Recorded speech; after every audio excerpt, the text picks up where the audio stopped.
હમણાં તમારા ભાઈબંધનો ફોન આવ્યો તો મારી પર. મને નહીં ખબર કેમ આવ્યો તો. શું કહેતો તો તને? અરે તમે જ કરાયો હશે ફોન. મને નાની કીકી ના સમજો તમે. અરે હા, આજે એનો બર્થડે છે ને તો બહાર જવાનું છે. મેં ફોન ના ઉપાડે ને તો તને કર્યો હશે. તમારા ભાઈબંધનો બર્થડે છે એમ? હા, આજે એનો બર્થડે છે. આજ બધા ભેગા થઈશું, રાત્રે બહાર જઈશું અમે. પણ એ તો એમ કહેતો હતો કે મારા વાઈફનો બર્થડે છે અને સરપ્રાઈઝ આપવાની છે. મારા રાય ફસાયો મને. કેમ બે દાંત વચ્ચે જીભ આવી ગઈ? જવાબ આપો.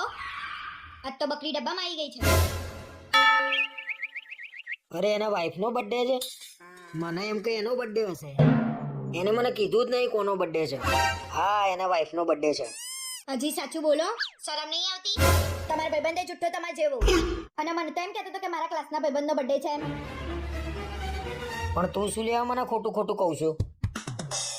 તમે કોઈ દિવસ સાચો જવાબ આપ્યો છે? મારે જ ગમે તે રીતે સાચી વાત કઢાવી પડે છે. તમારા ભાઈબંધે જુઠ્ઠો. અરે ગમે તેનો બર્થડે હોય ભાઈ, મારે જવાનું છે કે નહીં મને સીધે સીધું હા કે ના કહી દે. તમે સીધે સીધું સાચું કહો છો? આજ બધા ભેગા થવાના છે અને પાર્ટી કરવાના છીએ અમે. સીધે સીધું ગોદડું ઓઢીને સુઈ જાવ અને આજ પછી પાર્ટીની વાત કરતા નહીં. સાલા ભાઈબંધો બળદ્યા મળ્યા છે. ભગવાને બૈરું અઘરું આલ્યો.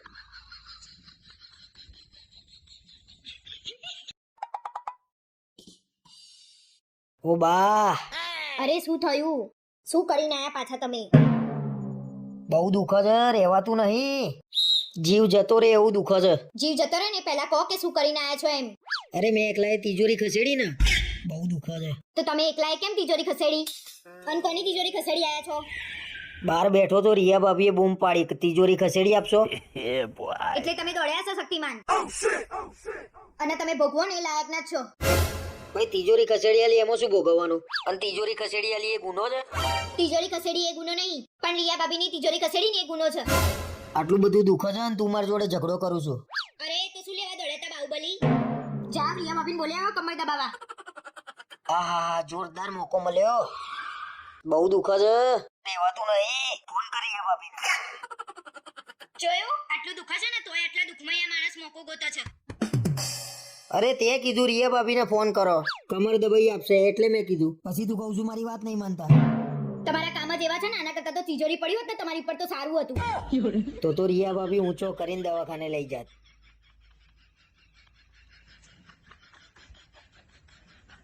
પણ રિયા ભાભી તો રિયા ભાભી. સવારની હું જોઈ રહી છું, કંકોત્રી આવીને ત્યારના તમે ગુસ્સે ગુસ્સે ફરી રહ્યા છો. મારા ઘરની વાત છે, તું શું લેવા વચ્ચે પડું છું? ગુસ્સે ગુસ્સે ફરું, ગમે તેમ ફરું, તારા વચ્ચે નહીં પડવાનું. તમારા ઘરની વાત હતી તો મને શું લેવા લગ્ન કરીને લાયા હતા? અને એટલું બધું પદ ખસી જતું હોય તો નહીં આવવાનું લગ્નમાં. અરે પદ ખાઈ જવાની વાત નહીં. આખા ઘરના નામ પાછળ ડોક્ટર ને એન્જિનિયર લખ્યું છે, મારા નામ પાછળ કેમ નહીં લખ્યું? તમે એન્જિનિયરિંગ કર્યું, પાસ તો થયા નહીં, તો તમારા પાછળ શું લેવા એન્જિનિયર લખાવડાવે? અરે તને ખબર છે હું ફેલ થયો છું, ગન્નાને ખબર છે ફેલ થયો છું, આખા ગામને થોડી ખબર છે હું ફેલ થયો છું. તમારે જ મારી નીચી પાડી હોય તો ગામની વાત તો સાઈડમાં રહી. એક કામ કરો, ભલે કંકોત્રીમાં ના લખાયું, વાંધો નહીં, તમે ફેસબુકમાં લખી દો એટલે તો શાંતિ થઈ જશે ને તમને. તો કંકોત્રી શું લેવા છપાઈ છે? ફેસબુક ઉપર મૂકી દેવું તું લગનનું. અને તું વચ્ચે ના પડે. આજે મને બહુ ગુસ્સો આવ્યો છે. તમારા ઘરના ના લખાવ્યું, એમાં મારી ઉપર શું લેવા ગુસ્સે થાવ છો? મારી ઉપર ગુસ્સે થવાનું જ નહીં. મારા ઘરના નહીં છપાયું, હું એમના જોડે લડી લે, તું વચ્ચે ના પડે. હવે તો મને લગનમાં આવતા શરમ આવશે. કોક જોશે જ કહેશે આ ભણ્યા વગરના પૈસા. એટલી બધી શરમ આવતી હતી તો ભણવાના ટાઈમે ભણી ના લઈએ? રખડી ખાધું છે અને હવે પાછું એન્જિનિયર લખાવું છે. એન્જિનિયર તો લખાયું નહીં. હવે એક કામ કરો, બે માણસ રાખો, ઘેર ઘેર જઈને બધાને કહી આવો કા ભણ્યો નહીં. એક તો ઘરમાં લગન આવ્યું છે ને આ શું ધંધા માંડ્યા છે? નાની નાની વાતોમાં રહી જાવ છો, ખબર નહીં પડતી? બુદ્ધિ વગરના માણસ છો તમે. અરે આ વાત તો છે કે આગળ ઊંધી જવાની, તું જોતો ખરા. તમે ઝઘડવાનું બંધ કરો. હવે ઘરમાં કોઈ બી પ્રસંગ આવશે ને તો તમારી પાસે ડોક્ટર લખાવડાઈ દઈશું બસ. આ બધા ભેગા થઈને મને કેમ એવું લાગે છે જાનવરોનો ડોક્ટર લખાવશે.